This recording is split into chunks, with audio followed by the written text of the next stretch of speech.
Ymedia Group, the fastest growing media group in North America. Welcome once again, Ramonaji, warm welcome. How are you? I'm doing well. How are you today? Good. There's been a lot of discussion regarding so many different issues, including cricket, soccer, business. But I think we should start from Ymedia foreign policy report, and then we'll talk about affordability as well. These are the two topics I thought we'll discuss that today. So, welcome back on Ymedia's foreign policy report. At this point, I think this is a $1 million question. Will the war end or will we see more escalation? I think if we see more escalation, it's definitely trending towards a dangerous situation. But the war can end as well. We heard let me remind our viewers once again, we did discuss on Saturday, we gave this news that at the G7 Foreign Affairs Ministers meeting, Secretary of State Marco Rubio, he mentioned in between 2 to 4 weeks. Now he gave an interview to Al Jazeera where Marco Rubio said this war could end in few weeks. He's also given his analysis that, yes, why did they start the war? Marco Rubio's analysis was, and I'll definitely pick your brain as well, Ramonaji, what do you want to add? He said that the regime in Iran, they should have spent this money towards, the progressive side, healthcare, infrastructure, all these things, rather than spending all this oil revenue on all these militias and the proxy militias that Iran has been using. So that was his viewpoint. But he also said now the objective as per Marco Rubio, he's saying this, that the objective is they definitely want to make sure that Iran doesn't acquire any nuclear weapons. Marco Rubio, in his interview to Al Jazeera, he also mentioned that yes, there are other countries, they don't acquire nuclear weapons, so everything is okay with other allies. And he's also saying Iran was mentioning they don't have long-range missiles, but they do have long-range missiles. They didn't discuss this. So they're also saying, Marco Rubio, that US wants to make sure that their allies are safe. And he says Iran is targeting Saudi Arabia, UAE, Qatar, Kuwait, Bahrain. So these are their allies of US. So he wants to make sure. So among other things. But this was a brief start. So he's still saying the war could end in a few weeks. That's what he mentioned, few weeks. Earlier, we gave this news 2 to 4 weeks. So overall, your analysis on this. Yes, the points that Secretary of State Marco Rubio has raised, I mean, they come from specific historic facts, which is since the revolution in 1979, where there was a regime change, then there was Khomeini, Ayatollah Khomeini, who came in, and the Shah was in exile. Essentially, right after that, when the war began with Iraq, the Khomeini Ayatollah Khomeini, he understood that Iran is never going to be able to go to war with the likes of United States in terms of with its military power, unlimited funding, its positioning in the world.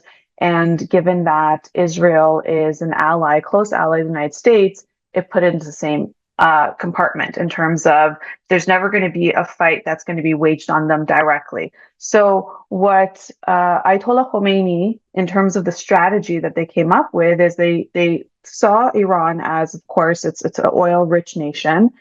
So are the Gulf regions, but it did it a little bit differently. It invested. So this is a regime that's been in place for 47 years. It invested in its military. It invested in its guards. It invested in its missiles, as what we are seeing today. But more strategically, it came up with the fact that it said we cannot fight the war against Israel, for example, on our grounds. What we need to do is make sure that the war is fought on grounds that are not Iran, which is what you're seeing in terms of the destabilization around Israel is a big part of that. The other factor is, so it's very strategic, right? Iran understanding its limitations compared to the United States and, of course, the ally of Israel. It decided to be very strategic in terms of how it defends itself and how it actually,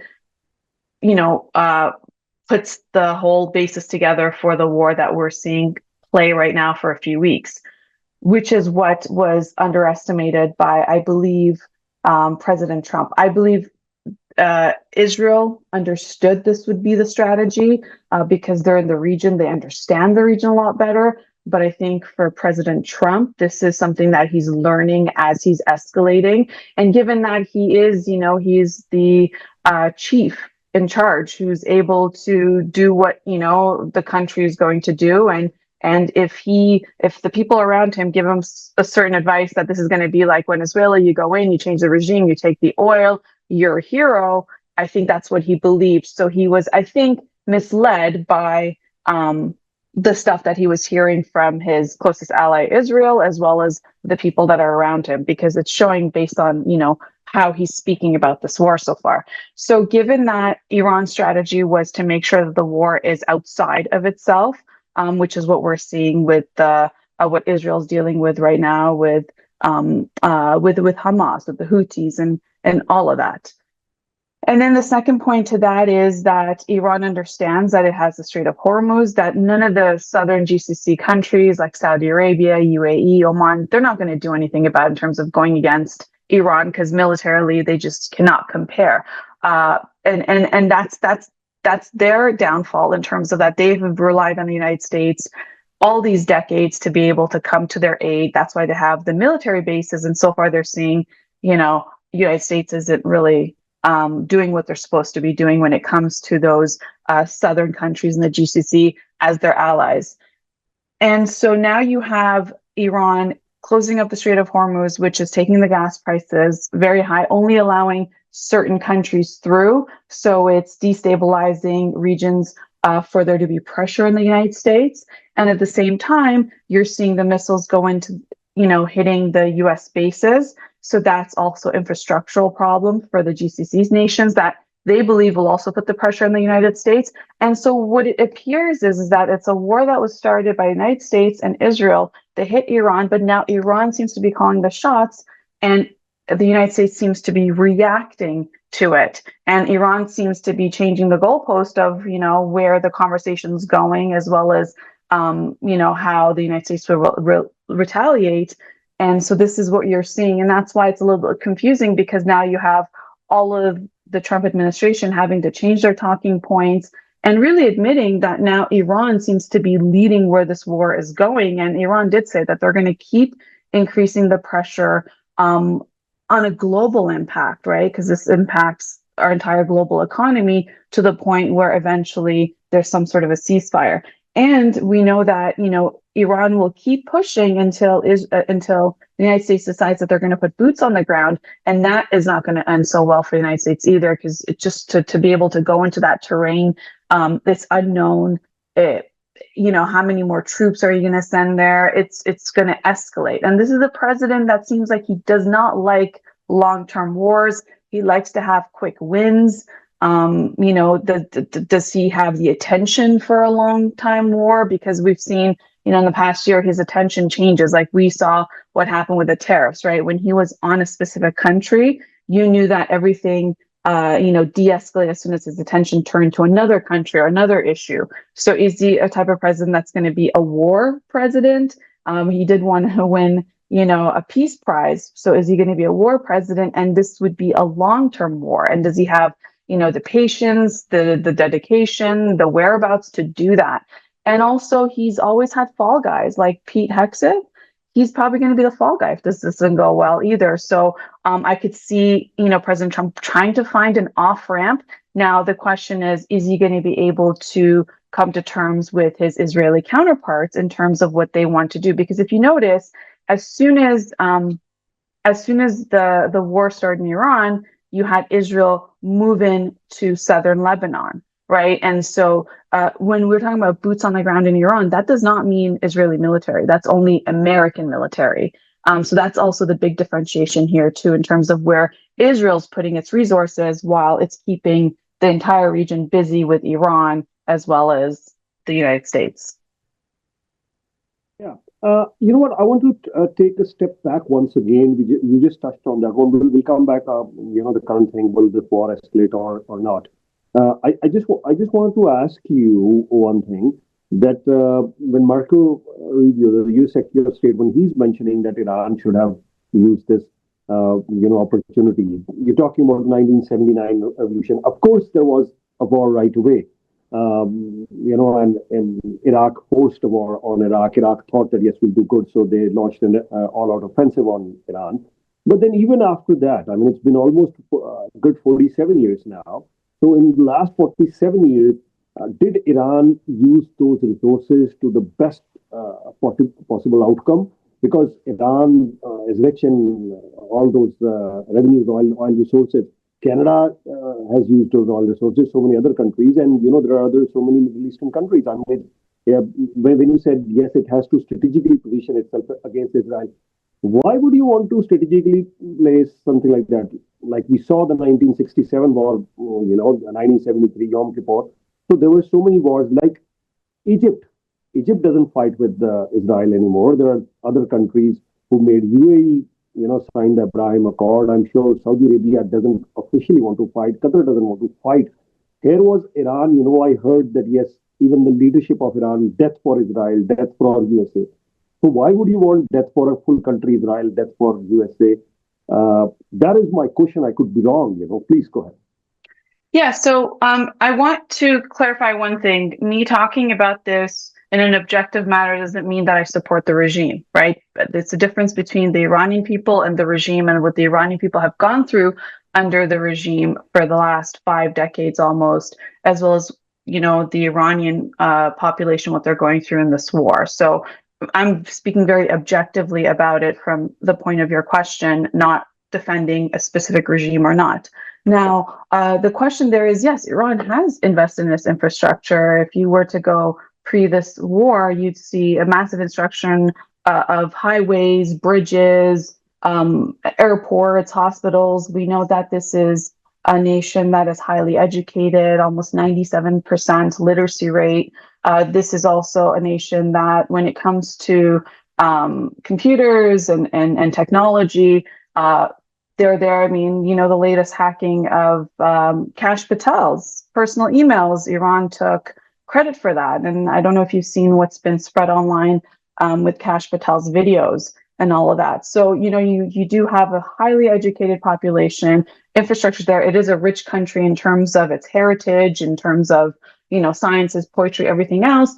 But the issue was there's also an embargo on that country. Right? The way to war, other than physical war and bombs, is how to economically crush a country by stopping trade, by eliminating its trade agreements and all of that. So this is a country that has been oppressed in that sense as well, where things did become more expensive. The real valuation dropped, which made it very hard to be able to, purchase basic things such as food, shelter, water. So, there was, Secretary of State Marco Rubio has also to talk about the fact that there has been embargoes on the country for a long time, and that will depress an economy, and it had been a self-sustaining economy for domestic consumption.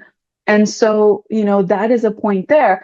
The other thing is, why create all of the different defenses outside of Iran? Well, it even though it overthrew the Shah, it did see the coup d'etat in the 50s when the CIA and the MI6 went and overthrew the Iranian government when it decided to be able to negotiate on its nationalization of its own oil. So it did see the fact that if you do not have a military, if you do not have your own defenses, it's a matter of time. You're an oil-rich nation. I mean, what do you think this 51st state conversation is all about with Canada? It's about Canadian oil. It's about Canadian natural resources that has not been tapped to its capacity and untapped. So when the president says, I want Greenland, I want Canada as 51st state, this is the rhetoric that now we're waking up and thinking, what are we going to do? And what do you think economic pressure is this? When you put tariffs on Canada, that's economic pressure.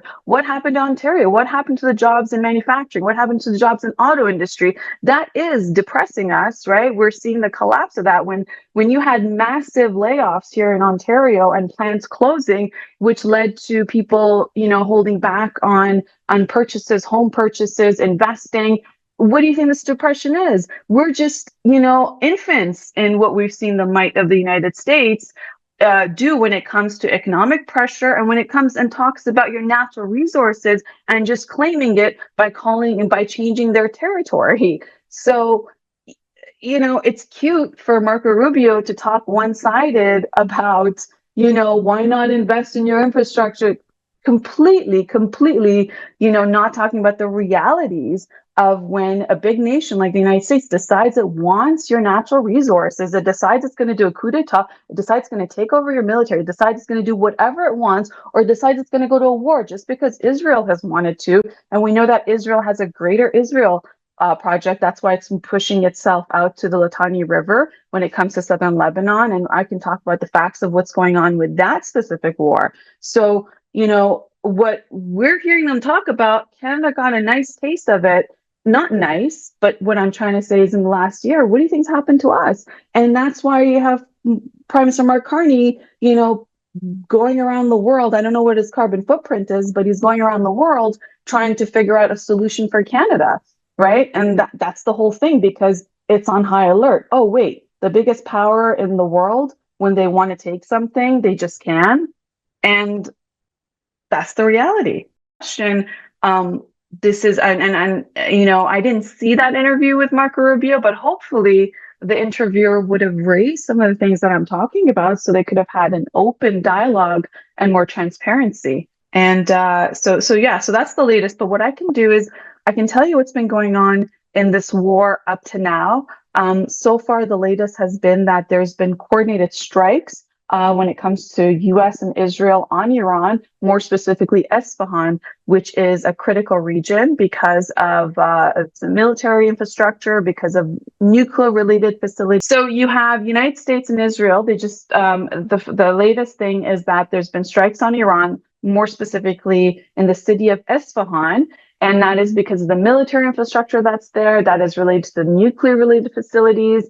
And this is a strategic location because it's intended to degrade Iran's long-term capabilities when it comes to their nuclear activity. The enriched uranium is suspected to be in Esfahan as one of the 3 sites, in terms of speculation. So now the goal is to slow down the nuclear progression.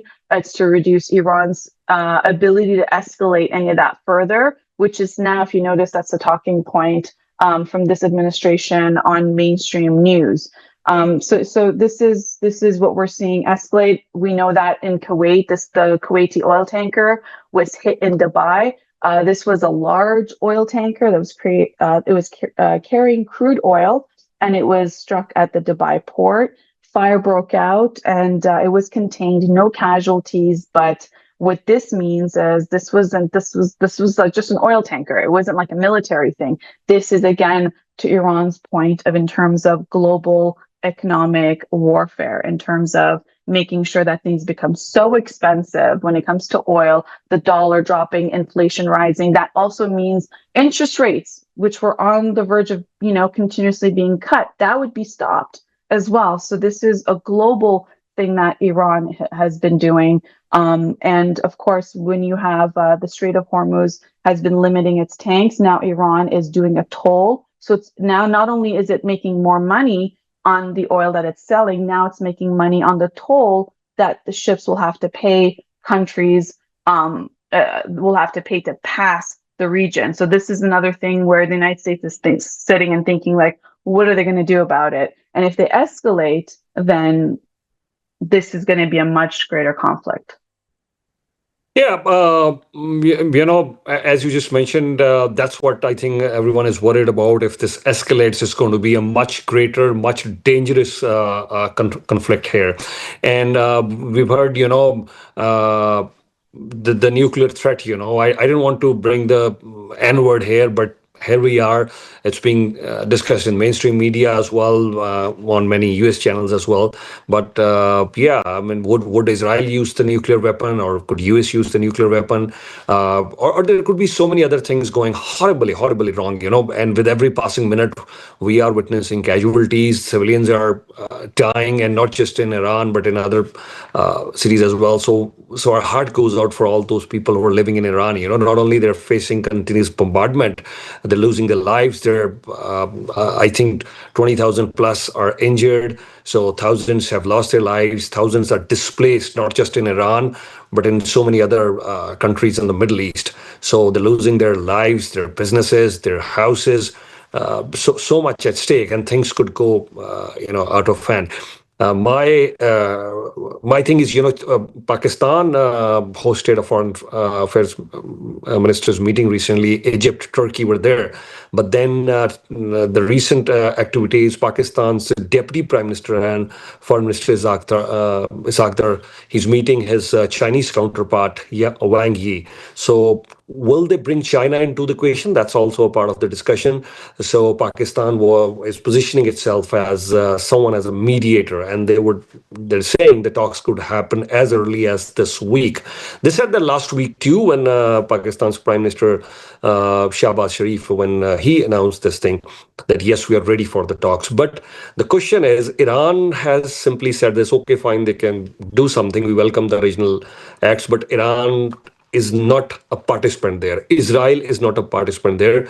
US, they've said, okay, fine, there could be talks in Pakistan, but for now, I think the challenge would be who would act as the mediator. So this war could end. The question that we are addressing today, this war could end, or it could escalate. It could go either way.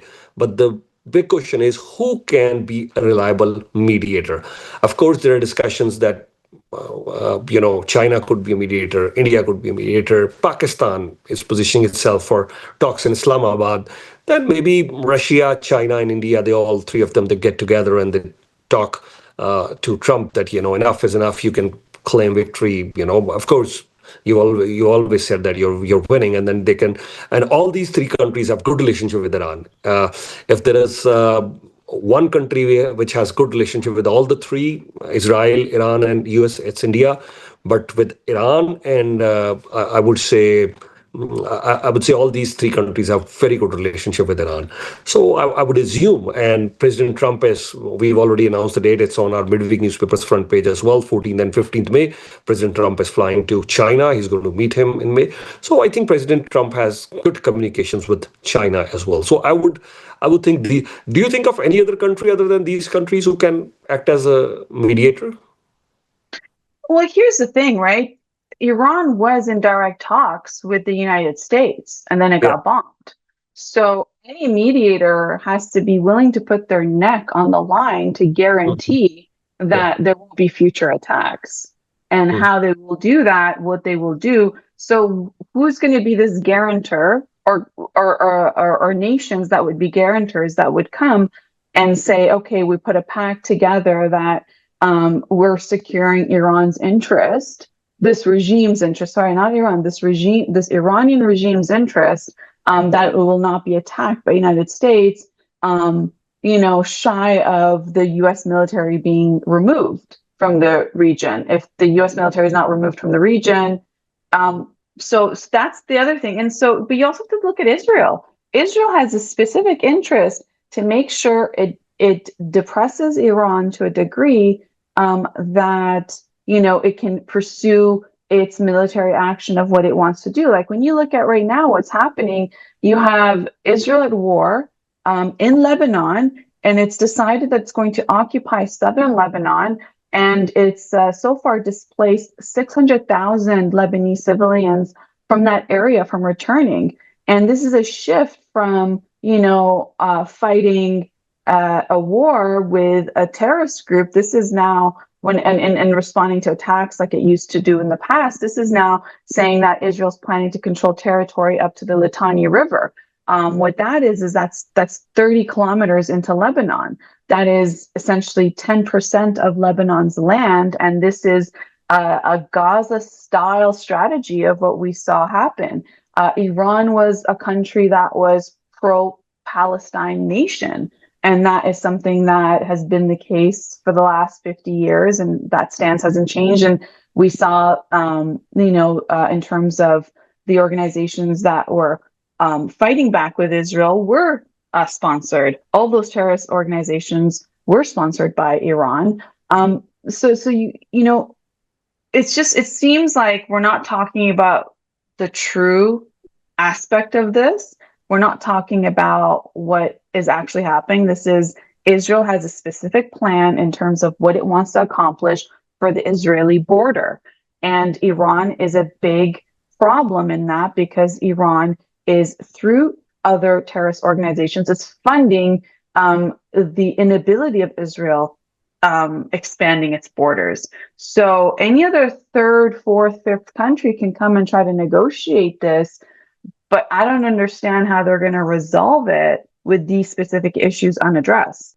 Yeah, and I just want to mention these points as well as we were discussing earlier. Listening to the interview that Secretary of State Marco Rubio gave recently, I think he's mentioned a timeline of few weeks. Now let's discuss this. Will this war end or escalate? And then our last topic for the day will be affordability. I think the war has already almost, I would say, on the brink of entering a very, very dangerous stage. Why I'm saying the war is already on the brink of entering a very dangerous stage? Because, as you mentioned earlier, you just mentioned that Trump likes to do things like, okay, do this, yeah. And I think they thought this will, not like Venezuela, but they definitely thought it'll be a week or 2 weeks, maximum 3 weeks operation. But here we are, almost more than 4 weeks. There's the 5 weeks into this war, and still they're talking. We need few more weeks. Earlier it was 2 to 4 weeks. So imagine they're still saying they need 4 weeks. So right now I think it's entered a deadlock. It's a stalemate. And there are not many parties, as you just mentioned, who would broker the peace. So there are not many parties who would broker the peace. There's a lot of trust deficit. So it's already escalating. It's already in a dangerous situation. Yesterday, another senior leader of Iranian Navy that was killed, and Iran accepted that was killed. And this guy was the mastermind of how Strait of Hormuz has to be choked. So that's another escalation. Then we were seeing attacks on Iranian energy installations. There was not much of a power in Iran. Iran had many areas that are blacked out right now. So imagine the desperation there for Iran as well. The Navy leader being killed. Then there's so many attacks on energy installations, blackout, threat of nuclear bomb, threat of capturing Kharg Island. And whether it's not a huge number, but still U.S. Marines keep coming into that area. So I'm sure Iran is seeing there is some sort of escalation. And then there's a lot of discussion regarding inflation across the globe. Look at what's happening in India, Brazil. So even here in Canada, the gas prices are up. In US as well, I think it's almost $4 per gallon in US as well. So I think there are a lot of pressure, whether inflationary pressures, whether economic pressures, diplomatic pressures, a lot of pressures on US as well. So I would assume, will the war escalate or end? I think the war is on the brink of getting into a very dangerous situation. So US will try. They're talking about weeks. They are preparing for weeks, as Secretary of State Marco Rubio said, that we are preparing if talks fail for weeks of war. But I think, ideally speaking, they would try to end. One of the US media outlets, clearly reported that, yes, citing US officials, this US media outlet has reported that President Trump is even willing to end the war, even if Strait of Hormuz is not opened. Then they might come out with a plan B as well, plan B, C, whatever that plan B, C would be. But without even opening that, President Trump now, he's discussing internally. This is what a US media, I'm just quoting a US media here.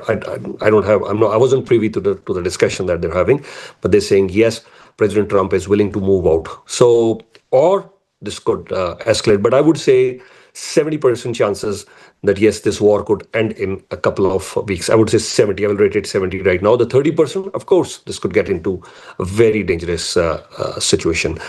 Do we move on the next topic, affordability? Sure. I mean, I really want to reiterate this. This is Israel's war. United States, as its ally, has gone into war. This is what the United States has said. This is what the president said. This is what the Secretary of State Marco Rubio has said.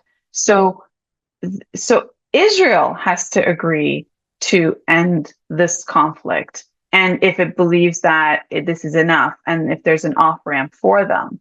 If Israel doesn't think so, because right now the IDF is, busy in fighting a war in southern Lebanon and expanding their territory to the Litani River, which is 30 kilometers into Lebanon. 10% of their land is going to be the new borders of Israel, like what you saw happen in Gaza.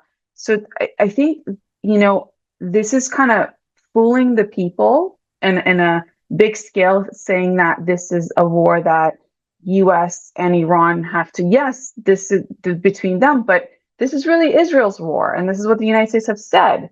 And so unless Israel's at the table and agrees to terms, I don't see how this is going to end. Also, is President Trump has so far been very beholden to Israel and what they have wanted to do. So what does that mean? What happens between Israel and the United States if Israel wants to continue and the United States backs out of a war? And are they able to? Because, a lot of people are trying to understand what the motives of President Trump is to go into something that has been so unpopular by the American people. The average American citizen doesn't want this war. They don't want $1 billion a day being spent on someone else's war, which is what the United States has said. It's Israel's war. So in every way, this is an election year. This is a midterms year for them. In so many cases, this is not something good for the United States. It's been given them economic pressure. It's put them out with their allies in the GCC countries, also their allies in Japan, Taiwan, the rest of Pacific Asia, low on fuel, India. This has affected a global thing. So why did President Trump do something that has been so highly unpopular, that has affected so many different countries, has impacted the global economy, has impacted the price of oil, and also to go put their own military people at risk? Why?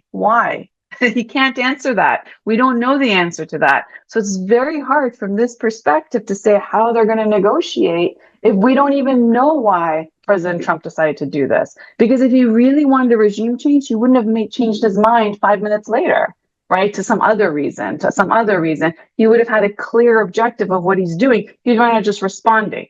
He's just responding. So until we understand what is it that made President Trump do something so unpopular with his own country and his own allies, and the only popularity he has is with Israel, because Israel wanted the war. So the only country that thinks this is popular is Israel, because now Israel gets to go on their front while the world is busy with the conflict in Iran and the war in Iran. Israel expanding its borders, and everybody else is too busy because of gas prices. So it's very immature and premature to think that this is a conversation between the United States and Iran. And some other country's going to broker it. That it's not even talking about the reality of the conflict. So you think when Pakistan is positioning itself, to broker any sort of deal, any peace deal, so you don't think so? It's premeditated. It's too early to talk about that. And let me tell you, because since you're telling this, there's another aspect to this discussion as well. Iran and Pakistan, they share about 900 kilometers of border. For now. Iran hasn't, attacked Pakistan, its neighboring countries. It has attacked so many other neighboring countries, including, they fired a missile on Turkey. So you're bringing NATO also into the conflict.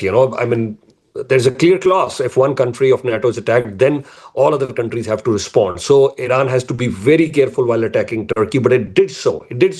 That's what the news reports are saying. But with Pakistan, it has offered a lot of restraint.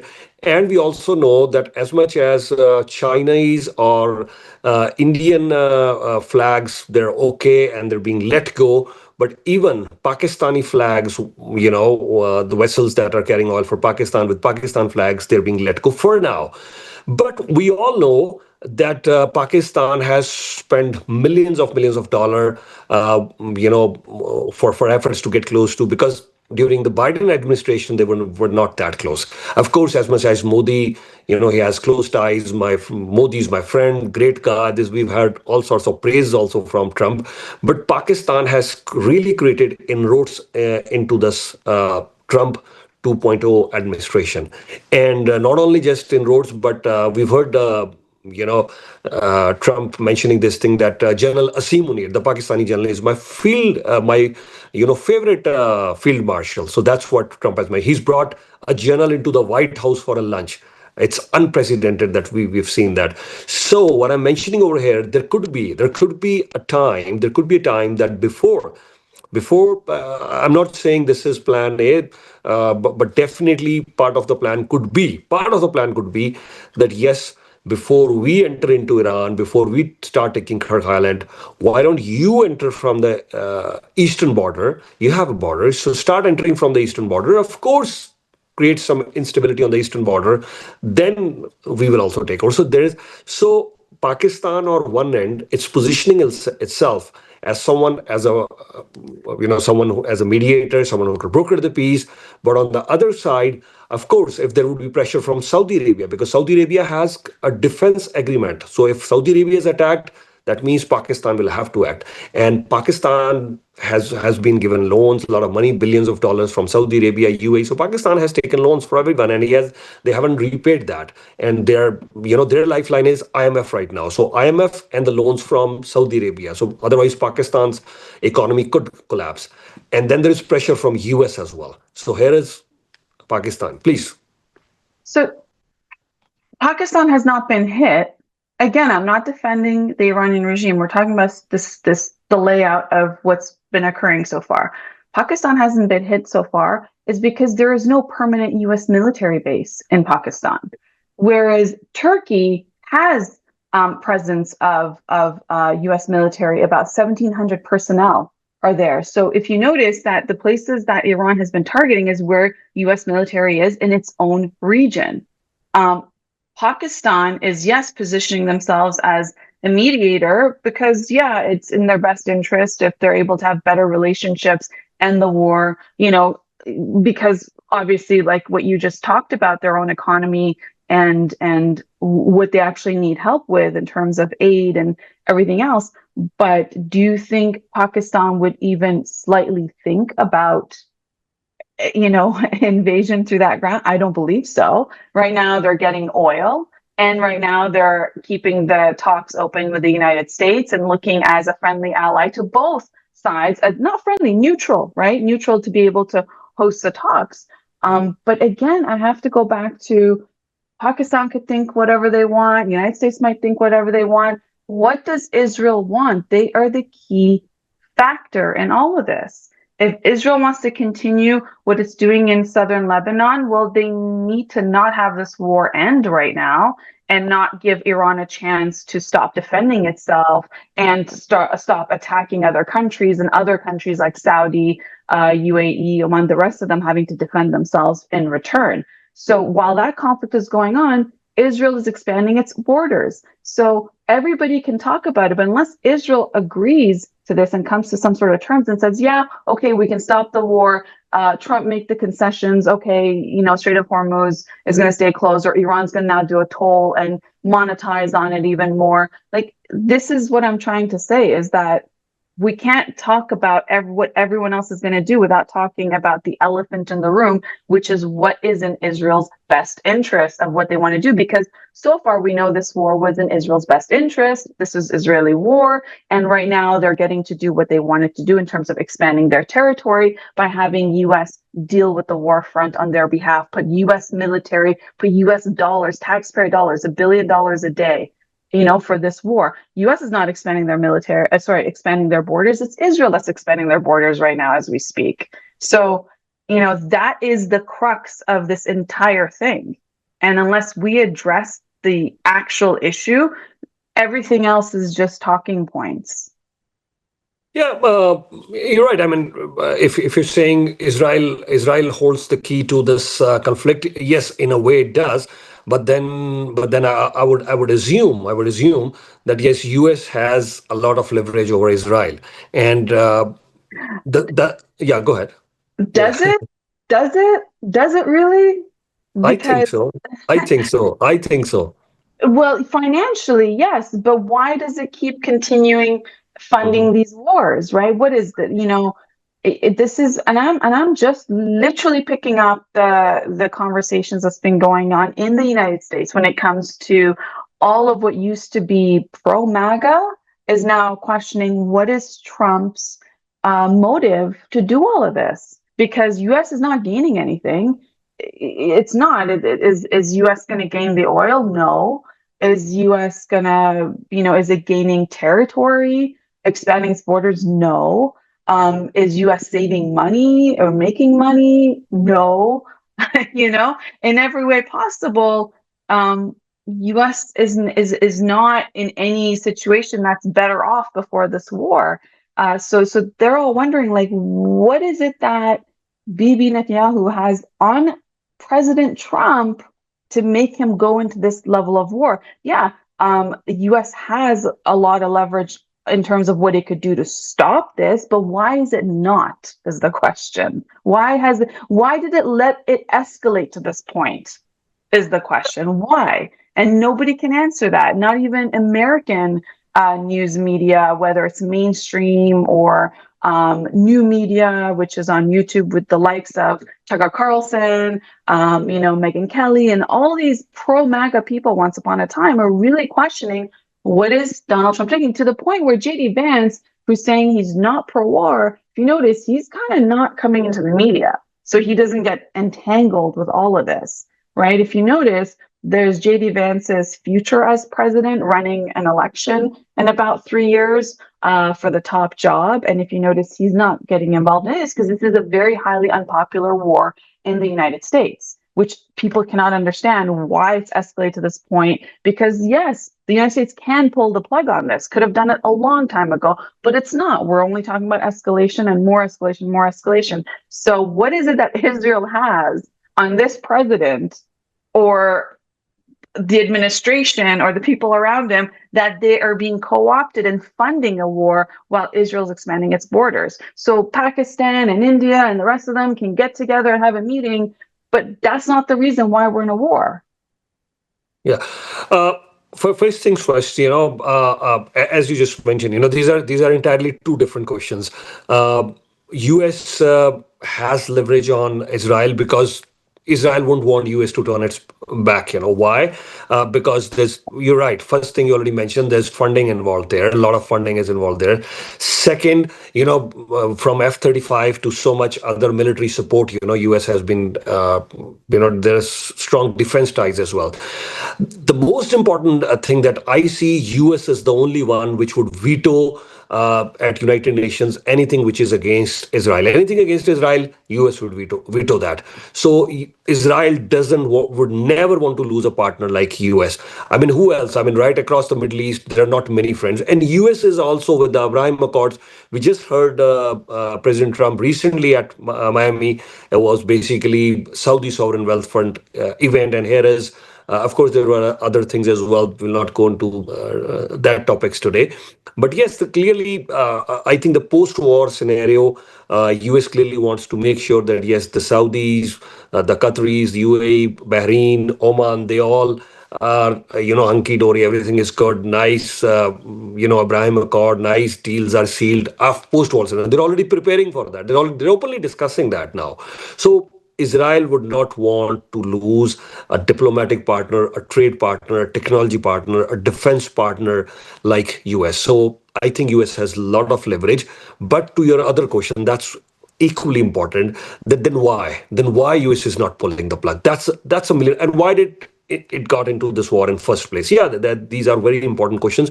And I think we've read many articles. We've listened. I do listen to a few podcasts, but I mainly read all the different articles because that's what I love to read. And then that way I get a lot of different analysis from the European media, from the US media, and all other media outlets.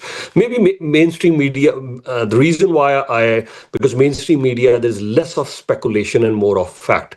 I'm not saying they don't go wrong. Yes, mainstream media does go horribly wrong sometimes, but then most of the times you have very good articles, so you can get the sense. But you're right. whatever articles I have read, I couldn't get this understanding. What is your objective? What did you want to achieve? I mean, US objective. Of course, Israel's objectives are clear. I think Israel has no doubt. They clearly want to weaken Iran, if possibly even split it into different places. So Israel's objectives are pretty much clear, and that's what Israel is continuously doing without doing much of a talk, much of a discussion, no parts of any talks. Israel has not even once mentioned that we are part of any talks. US has mentioned that. Yeah, there are talks going on. We are negotiating. Whether they were doing with this new regime, who is now this new regime, we don't know. Who is this new senior leader? Trump mentioned we're talking in discussion with the new senior leader. Who is new senior leader? We don't know. Who is this new regime? We don't know. Trump mentioned we are in talks. Of course, he's threatening as well.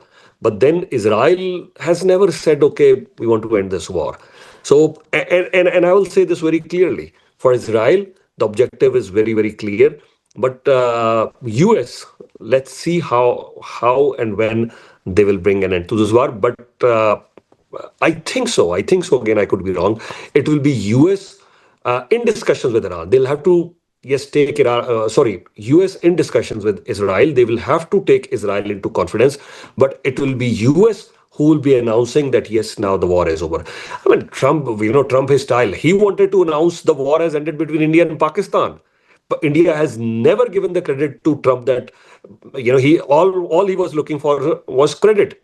When Prime Minister Modi was here in Canada at Kananaskis G7 summit, President Trump invited him, while going back, please come over, let's have lunch, let's have dinner. All he wanted was just a simple acknowledgement that yes, President Trump played a role, just as Pakistan's Prime Minister. But Modi refused the invitation. Modi refused the invitation. No, I'm not coming. I'm busy. What was he busy for? Nobody knows. I mean, the president is inviting you, and you're here in Canada, Kananaskis. And how far is US from here? On your way back, just come over. He's invited that. But they said no. And his spokesperson says at Calgary, when 450 plus journalists were there, our colleague was also there. No, the prime minister is busy. He's going back to India. He doesn't have time for the only single reason was that Trump announced this thing that, I've stopped the conflict. So Trump will definitely want to take the credit. He would definitely want to play some role. I have pulled the plug, of course, with in consultation with, I will use the word, if I may, in consultation with Israel, for sure. I'm not saying they'll do it by themselves. But then if US decides today, Trump decides today, enough is enough, we're stopping this war. And in consultation with Israel, then Israel has to, I would say yes, fine. Let's go ahead and stop the war. Yeah, please. When there's a crime committed, the investigation and when it goes to court, the defense lawyer or the crown part will talk about circumstantial evidence, right? To prove a case, because essentially, if you have a jury or if you have a judge to decide, that this defendant commit the crime, then you talk about a lot of circumstances around it, right? The character of the defendant, the character of the witness or the plaintiff, and the circumstantial evidences around the case itself to be able to draw a conclusion. So even though mainstream media is not talking about circumstantial evidence, right? And what they may say, oh, it's speculation, okay? And there's truth. Okay, we know truth in terms of numbers. We know oil is through the roof. We know we're looking at inflation. We're looking at stagnation. Those things, okay, truth. But when you look at the circumstances of, you have President Trump and you have Jared Kushner, who has, been a big part of his administration the first term. And we know specifically pertaining to this war, we know that he was in high-level talks with Iran on behalf of the United States and, all the things that they had to agree on. We also know that Jared Kushner has been on the record talking about what Gaza would be, the future of Gaza, now that we've seen what's happened to the Palestinian people. And when you see the rubbles in Gaza and the future of what President Trump even talked about, it becoming a place of tourism, right? And like I can't even continue saying the stuff he was saying after what you've seen happen to Gaza. So what sort of agreements are there for the Trump brand in terms of what it does in real estate when it comes to what he talked about, the Riviera he did say this. The Middle East Riviera is what, and Jared Kushner's on the record. President Trump is on the record talking about those things. When you take into consideration of like what we've seen come out and as the biggest topic of the Epstein files, as Epstein being the most well-connected person in this entire world, and what he was able to do and how many hands he had in governments to science to everything in between, education and all kinds of things in between, royalty and politicians. You have to ask the question to understand the circumstances of why this war started for a president that, had a massive majority, had the people who were tired of the Democrats under the previous administration and that were supporting him. He had more youth show up and vote for him. And so when you look at somebody like Charlie Kirk, he was against the war in Iran. He reiterated that last year in June when the war broke out and pointed out all the things that we're seeing play out right now. And Charlie Kirk was assassinated. And even if you go back to Charlie Kirk's, and he was pro-Israel. And if you go back to some of his interviews, he said, October 9th did happen, but was there a stand down order on Israel's side to do nothing for a long period of time to then escalate a war that what we saw the future of Gaza, what we're seeing right now happen in southern Lebanon, which is 10% of their land. No one's saying anything. We had 3 UN people killed in Lebanon because no one's saying there's 1 million Lebanese people misplaced. And so when you look at in that entire region of war and destruction, what is the only country that's been able to have manpower and stand up against all of that? It's been Iran. That's why Iran's been the biggest threat for Israel's expansion and Israel's Greater Israel project. So, it's right there. And, no one's going to say it because who owns mainstream media? Are people going to lose their jobs by talking as openly as you and I are talking? That's why you're seeing these conversations happen not on mainstream media, because who owns it and who funds it and who pays the salaries of the people who are, as talking points, as anchors. So, there's a lot of questions to ask and people don't have answers. And so it's immature to think that we're going to have this ceasefire and Israel's not going to have a say. Yeah, it's going to be in conjunction with Israel, but what is going to make Israel agree to this ceasefire? Because all we've seen is an escalation and it's been to their benefit. That's why we saw what happened there last year, and we're seeing this happen now. And Iran's retaliating. Iran is saying we don't need to negotiate, and they're retaliating, and it's affecting the entire. So they've now started a war with a country that understands the choke point of global economics. And so, it's a tough spot for President Trump to be in, but I would love to see an off-ramp for him, because if he decides to pull the plug on this, then yes, a lot of things could change, but then who's going to pay the reparations for Saudi Arabia, UAE, all the countries that have been hit, Qatar? Yeah, they're rich countries with oil, but who's going to pay the reparations because it was because they had military bases that got hit? Who's going to pay the reparations in Iran? We're talking about $1 trillion. Who's going to, and after all that's paid, do you think Iran's going to not choke the Strait of Hormuz? It's going to do it even more. It's going to now charge a toll. So we've all been worse off. And the only countries that have been better off is Russia is selling their oil. And it seems like Russia wants to expand their borders into Ukraine, and Israel's right now expanding its border. It did it to Gaza. It's going to do it to southern Lebanon. And so you have to look at, who is this war benefiting overall? Yeah, we didn't have time to take a lot of calls today. Actually, we had to switch to another topic, affordability, but we're running short of time. So we'll just take maybe 1 or 2 calls. Callers are waiting. So we'll just take 1 or 2 calls, and then, affordability, we'll leave it for some other day, maybe tomorrow or some other day.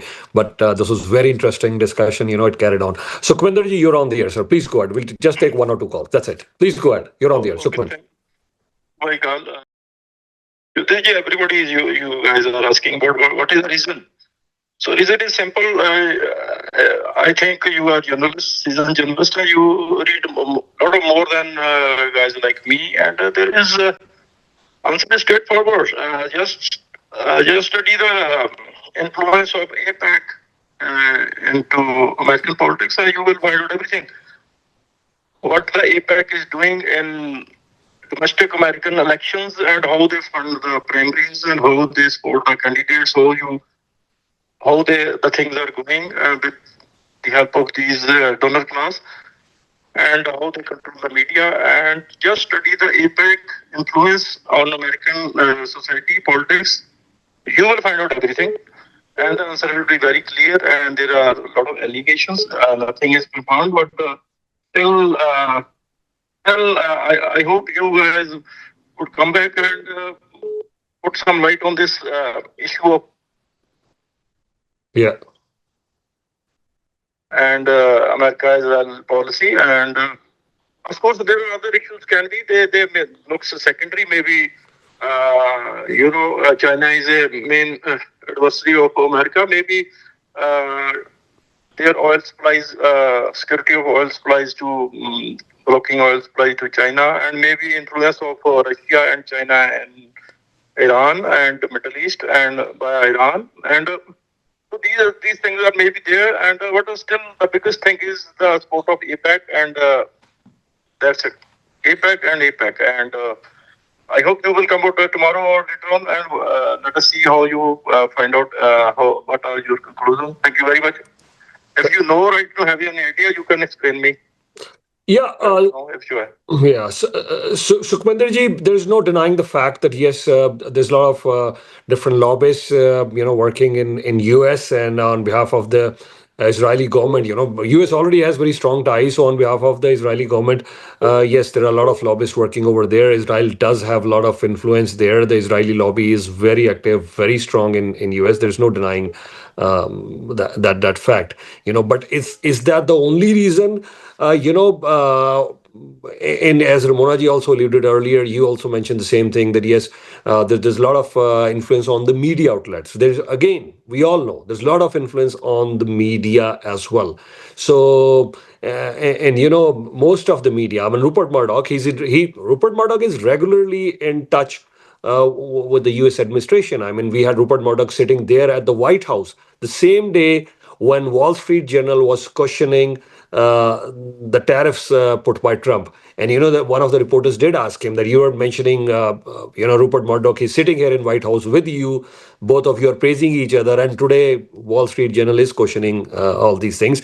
And now also during this war, Rupert Murdoch is in consistent touch. The likes of Larry Ellison, I mean, CNN and everything. So most of the news outlets, I would say, yes, there is some sort of influence. But again, I try to stay away from speculation and in particularly conspiracy theories. I try to read everything, or if at all I know that if I am privy to anything, then I'll say yes, this is the fact. But I think you're right. There is a fair chance that yes, the Israeli lobby is so strong that yes, it somehow, I wouldn't say coerced, but somehow yes, the pressure was definitely there to act the way US President Trump has acted. And as Ramonaji mentioned, I couldn't agree more with Ramonaji that yes, there's no benefit to US. There's no benefit. It's not even a zero sum game. It's all the disastrous things that has happened after this one. I mean, I was just mentioning about look at the oil prices. I mean, Ramonaji, you've lived in US for quite some time. When was the last time you saw $4 for a gallon? When was that? Can you recall? In California right now, it's about $7 a gallon. Middle America is less. I've driven from Toronto to California twice, and Middle America used to be like $1.50 a gallon, $2.50 a gallon, depending on what state you're in. Now it's $4 in those states, and it's about $6-7 in California per gallon. It's through the roof, absolutely. It's through the roof. So I mean, and Trump, one of the promises Trump made is to make life more affordable for a common US citizen. Let's make America great again. I mean, you can't make America great again with the skyrocketing prices. The prices are going through the roof, whether you're talking about oil prices, the job numbers haven't done well, economy, there's challenges with tariffs in place. You're losing allies. Allies are not supporting. I mean, whether it's the British Prime Minister, whether whether it's the Canadian. And I was listening to U.S. ambassador to Canada. He was also not very pleased the way Canada is acting, and there has been a sort of a rupture, if I may borrow the word from Prime Minister Mark Carney. I mean, there has been a sort of, he's used this word, so I'm just borrowing from him that yes, there is a sort of rupture with the allies. So I don't know what US has to gain. So Kwinder, you go ahead, and then we'll take only one more call, and we got to wrap it. Yeah, we just have four minutes left. Yes, yeah. Yes, Jyoti, I want to add here. Please. You're talking about lobbies. APEC is not a registered lobby in US. There is a controversy over there. There is a lot of debate over there because lobbies are, they are registered under the different rule and regulations, and this is not a registered lobby, and they are doing, this is a lot of gray area, and they are working in this gray area, and there is a question on this issue. Okay, why they have to register, and because they are a domestic lobby working on behalf of a foreign power interest. So there is a lot of debate on this issue. They are not just like other lobbies. They are registered lobby. This is not this just to be called for sake of calling a lobby. This is not a lobby in terms of American law. They are purely domestic, and domestic lobbies are not allowed to influence other countries' interests. No, so, as I mentioned, this is the thing. Yeah, as I mentioned earlier, I'm mentioning the Israeli influence. It could be through various, influence can be through, so many different ways. It's not just, you're right. I mean, lobbyists is one of the things which is directly influence. Lobbyists is the directly, that's the only thing that we know. But other than that, as I already mentioned, it's through media as well. You name a media, I mean, I could be wrong. You name a media channel today, Israelis are ready to buy. There's money coming. If not Israelis, the Saudis would buy. The Qataris would buy. You name a media channel today. I'm in the media business, so I listen to all these discussions today. Even just yesterday, I had somebody at my office who has more business in the US, and he's a Canadian. His wife is American, so he was there at my office today, and he's a big guy in lots of business, including media as well, So we had good discussion for good 3 hours at my office yesterday, and we were discussing all these things. But even prior to that, I know this. I mean, you tell me a media which has some sort of following in Canada, in US, especially in US. The dollars will, there are millions and billions of dollars ready. Tell me how much you want. Yeah, go ahead. Just give me a sec. Yeah. That's why I want to add this here. Fourth, media is the reason for the destruction of democracy. Media is the main reason. One of the main reasons you can say that's compromising the democracy everywhere. I think this is a topic for another day, but I love your topic. No, I love your topic. I'll note it down, and maybe Monaji, myself, and we can start on this topic. What is the role of media in a democracy? We should address this topic. You've highlighted a very good point, and how far media has been, successful in really strengthening the democracy. But you're saying media, you said media is the most important reason, that democracy is a failure. But thanks for sharing that topic. We just have probably 1 minute left for our one caller. I'll take just one call. Rajanji is on air, and we have Hirenji on. Hirenji, 1 minute only for you. Just 1 minute. We can't take more calls. 1 minute. Hirenji, we need to move it very quick, sir. Hirenji, we need to... Yeah, go ahead. Very quick. Sat Shri Akal, namaskar. Yeah, very pleasant to meet Mona ji with you after a long time, and she has been very pleasant, very soft spoken. So we would like to learn something from her always. But since very little time left, I would just like to let you know that, sir, we should not like every time we talk about US and Israel, we talk about this lobby, that lobby. We should also see that what the other party is doing for so many years, and they have been always 1 minute. Sir, yeah. Can you hear me, sir? Yes. Please go ahead. Yeah. Okay. Usually since 35-40 years, I have been hearing religious slogans, death to America, death to Israel, we will take over entire world, this, that. So for so many years we have been hearing, so many killings, so many hijacking, so many kidnappings, torture, this, that, in the name of religion, to spread the religion. And even nowadays, even UAE, Saudi Arabia and all are saying that we want to get rid of this radical Islamist regime of Iran. So we talk about Iran, we are not talking about people.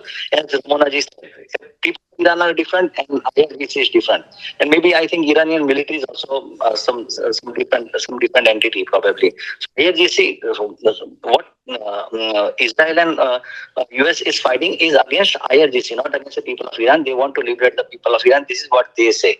Right now, we can argue and debate on that. It is a very long topic, but sir, USA and Israel, right? So if we want to keep blaming every time USA and Israel, then stay away from Israel, stay away from USA. Don't take any help, any what you say, loan, this, that from these countries. Like US and Israel, just like what India is doing, right? You stay away from these people, and then you don't keep blaming every time in Middle East or Iran or this and that. And so we must also remember in 2001, George Bush said axis of evil, right? Iran, Iraq, and North Korea. So this was on their list, and so it's like giving a ladder to a monkey. Like when you keep instigating such your superpower, they are already they want to finish you off, and still you keep instigating them on all the platforms on day-to-day basis. You have your flags, United States flags and Israel everywhere, and you just walk on that.